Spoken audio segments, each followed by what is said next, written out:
রোজা আসলে সবার বাড়িতে আসলে মুরগিটা বেশি প্রিপারেশন করা হয়। মুরগি থাকলে বাচ্চারা খুব খুশি হয় এবং রোজা থাকতে পছন্দ করে। তো আমার দুই বাচ্চা যেহেতু রোজা থাকবে, তো মুরগির ওপর একটু বেশি অত্যাচার আমার বাড়িতেও হচ্ছে আর কি। তো আমি এখানে আগে আগে মুরগির গ্রিল চিকেনটা রেডি করে রাখবো। সেজন্য মুরগিটাকে খুব সুন্দর মতো পানি ঝরিয়ে নিয়েছি। লেগ পিসগুলোকে এখন কাঁটা চামচ দিয়ে এদের গায়ের ভেতরে একটু ছিদ্র ছিদ্র করে দিচ্ছিলাম, যাতে মশলাগুলো এর গায়ের ভেতরে খুব সুন্দর মতো মিশে যায়।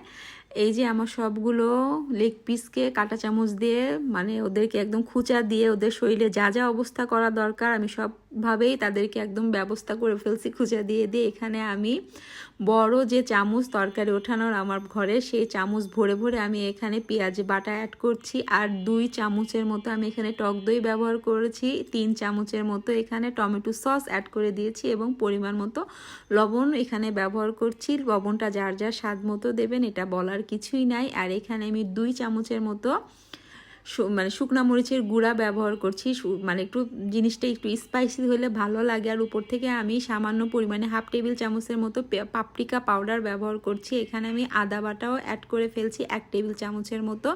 আর এখানে আমি বাটা জিরাটা ব্যবহার না করে শুকনা যে গুঁড়াটা থাকে জিরার গুঁড়া, সেটা ব্যবহার করছি। এখানে আমি ঘন যে সয়া সস আছে সেটা ব্যবহার করছি। ওয়েস্টার সসও আমি 1 টেবিল চামচের মতোই এখানে অ্যাড করে দিচ্ছি। সব কিছু এখানে আমি পরিমাণ মতো ব্যবহার করার চেষ্টা করছি, না খুব বেশি না খুব কম।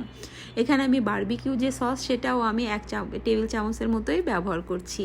তো সবগুলো কালারফুল দেখতে বেশ ভালো লাগছিল। আর বাসায় আমার হচ্ছে যে অরেঞ্জ যে জেলিটা ছিল সেটা ব্যবহার করছি। এটা বাধ্যতামূলক না, কিন্তু যেহেতু আমি গ্রিল চিকেন রান্না করব, এটার প্রিপারেশন নিচ্ছি, অবশ্যই এখানে আমাকে একটু টক জাতীয় যে আচার সেটা ব্যবহার করতে হবে। আমি এখানে জলপাইয়ের আচারটা ব্যবহার করছি আর একটু সামান্য পরিমাণে লেবুও অ্যাড করে দিলাম। এখানে আমি হচ্ছে যে কাবাব মশলা সেটা আমি 1 টেবিল চামচ এখানে ব্যবহার করছি। কাবাব মশলার ফ্লেভারটা অনেক সুন্দর করে ফেলে গ্রিল চিকেনের মধ্যে। আর এখানে আমি গরম মশলাও 1 টেবিল চামচের মতো অ্যাড করে দিলাম। সামান্য পরিমাণে ফুড কালার অ্যাড করছি, যাতে গ্রিল চিকেনের যে লাল লাল একটা দেখার যে একটা সৌন্দর্য সেটা যাতে সুন্দর মতো ফুটে ওঠে, সেজন্য এখানে একটু ফুড কালার অ্যাড করে সব কিছুকে খুব সুন্দর মতো মিশিয়ে নিচ্ছিলাম, যাতে ভেতরে কোনো ধরনের কোনো লাম্পস না থাকে।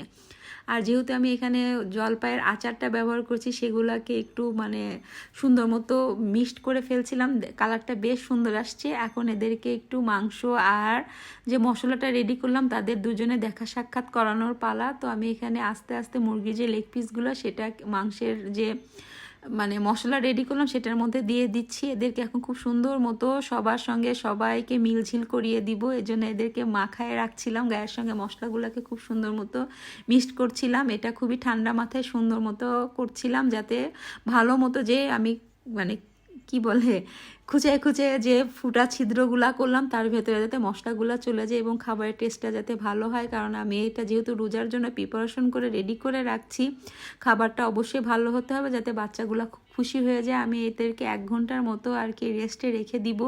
1 ঘন্টা শেষ হয়ে গেলে এদেরকে আমি এখন ফ্রোজেন করার জন্য রেডি করে ফেললাম।